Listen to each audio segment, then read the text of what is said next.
శక్తిపత్తి TV. Kosala దేశంలోని చంద్రాపురం అనే గ్రామంలో నాగులయ్య అని ఒక పామును పట్టి బ్రతికే ఒక ఆయన ఉన్నాడు. అతను ఎలాంటి పామునైనా తన నాగస్వరం ఊది బుట్టలో పెట్టుకునేవాడు. వాటి విషం పిండి వైద్యులకు అమ్మేవాడు. అతని భార్య సరోజిని ఒకరోజు నాగుపాము కాటుకే బలయ్యి చనిపోయింది. అప్పటికే అతని కూతురు నాగరాణి 5 సంవత్సరాల పిల్ల. నాగుపాముల మధ్యనే పెరిగింది. నాగరాణికి 10 సంవత్సరాలు. తండ్రి పాములు పట్టడానికి వెళ్తే తను వంట చేసి తండ్రికి సిద్ధం చేసి చిన్న క్యారేజీలో పెట్టుకుని అతను పాములు పట్టే అడవికి తీసుకువెళ్లేది. తండ్రిని మంచిగా కూర్చోబెట్టి భోజనం పెట్టి తన చేతులతో తినిపించేది. నాగరాణి రోజు సాయంత్రం ఊరికి చివరగా ఉన్న పాలు అమ్మేవారి ఇంటికి వెళ్ళి గేదె పాలు కొని తెచ్చి రాత్రిపూట తండ్రికి మరగబెట్టి ఇచ్చేది.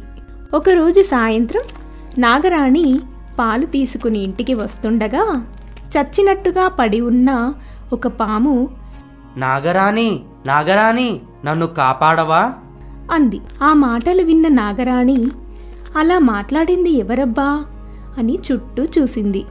అప్పుడు పాము, నేనే నాగరాణి, నువ్వు నడుస్తున్న దారి పక్కన పడి ఉన్న పాముని అంది. అప్పుడు నాగరాణి కిందకు చూసింది.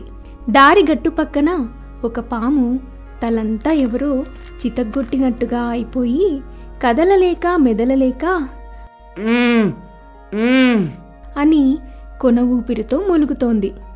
ఆ పాముని చూసిన నాగరాణి కాస్త భయంతో, అమ్మో, నువ్వు విషసర్పానివి, నీకు సహాయం చేస్తే కొన ఊపిరితో ఉన్నా నన్ను కాటేస్తావు. నీలాంటి నాగుపాము కాటుకి మా అమ్మ చనిపోయింది అని వెళ్ళిపోబోతుండగా పాము, ఆగు నాగరాణి, నాకు ఆకలిగా ఉంది, కొంచెం పాలు పోయి, నేను నీకు ఉపకారమే చేస్తాను తప్ప అపకారం చెయ్యను, నన్ను నమ్ము, మా నాగజాతి మీద ఒట్టు అంది. అప్పుడు పాము మాటలకు నాగరాణి తన పాల క్యారేజీ మీద కప్పు తీసి అక్కడ పక్కన ఒక మట్టి పాత్ర లాంటిది కనబడితే దాన్ని తెచ్చి పాము ముందు పెట్టి తను తీసుకువెళ్తున్న పాలలో సగం పాలు పోసింది. ఆకలితో ఉన్న పాము గబగబా పాలన్నీ తాగేసింది.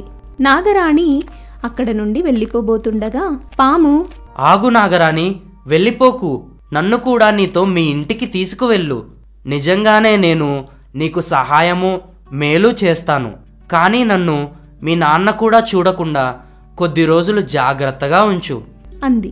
నాగరాణి భయపడుతూనే పామును చేతిలోకి తీసుకుంది. పాము ఆప్యాయంగా నాగరాణి బుగ్గను ముద్దాడింది. నాగరాణి పాముని హారంలా వేసుకుని ఇంటికి వెళ్ళింది. తండ్రికి కూడా కనబడకుండా వంటగదిలో ఒక మూలగా చిన్న బుట్టలో పాముని దాచి రోజు పాలు పోయసాగింది నాగరాణి. 4 రోజులు గడిచేసరికి పాము ఆరోగ్యంగా తయారయ్యి ఒకరోజు నాగరాణికి కూడా చెప్పకుండా ఎక్కడికో వెళ్ళిపోయింది.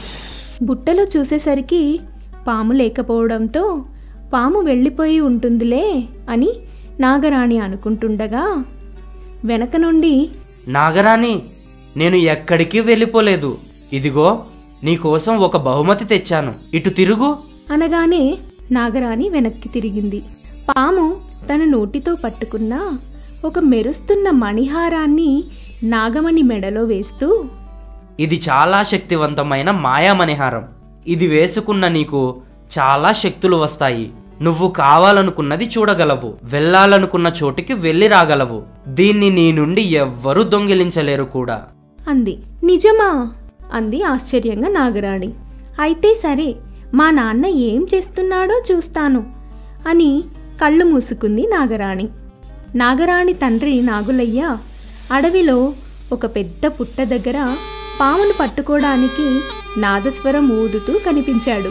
నిజమే, మా నాన్న ఏం చేస్తున్నాడో కనపడింది. నేనొకసారి ఆకాశంలో మేఘాల వరకు వెళ్ళి రావాలనుకుంటున్నాను అని నాగరాణి అనగానే, మనసులో అనుకో, వెళ్ళగలవు అంది నాగుపాము.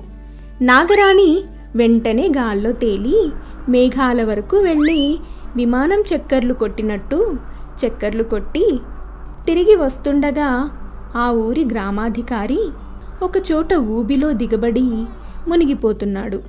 నాగరాణి తిరిగి వచ్చి నాగుపాముతో, నువ్వు చెప్పింది కరెక్టే, కానీ పాపం నేను తిరిగి వస్తున్నప్పుడు ఈ ఊరి గ్రామాధికారి ఒకచోట ఊబిలో మునిగిపోతున్నాడు.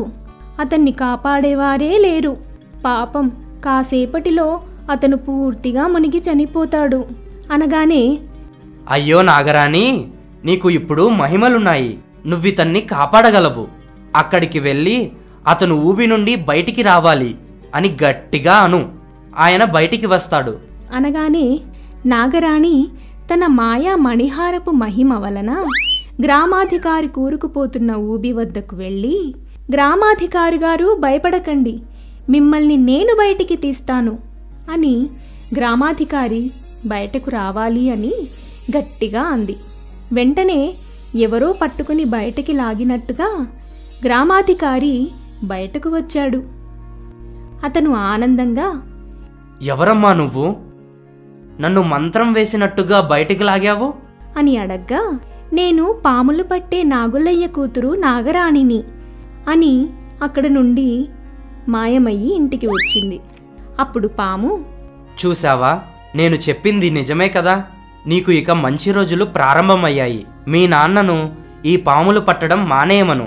నేను వెళ్తాను, నువ్వెప్పుడు తలుచుకున్నా వస్తాను అని పాము వెళ్ళిపోయింది.